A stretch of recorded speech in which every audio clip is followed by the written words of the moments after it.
हाय। आज हम बात करेंगे कि जीडीपी को हम कैसे एक्सपेंडिचर मेथड से कैलकुलेट करते हैं। तो एक्सपेंडिचर क्या होता है? खर्चा। तो आप जैसे बाहर जाते हो, ब्रेड पे खर्चा करते हो, तो वो आपका खर्चा है ना।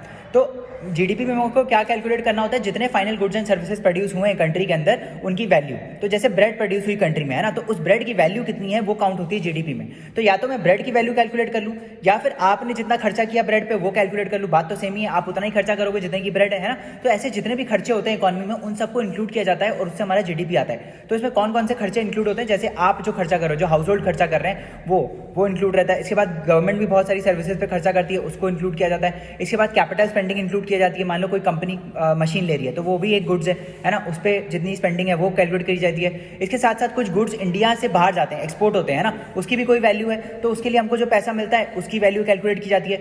बट कुछ ऐसे भी गुड्स हैं जो बाहर से हमारे देश में आते हैं, वो हमको एक्सक्लूड करना होता है क्योंकि वो इंडिया में नहीं बने, तो उनको हम माइनस करते हैं। तो नेट एक्सपोर्ट्स आता है, वो नेट एक्सपोर्ट्स की वैल्यू जीडीपी में कैलकुलेट होती है।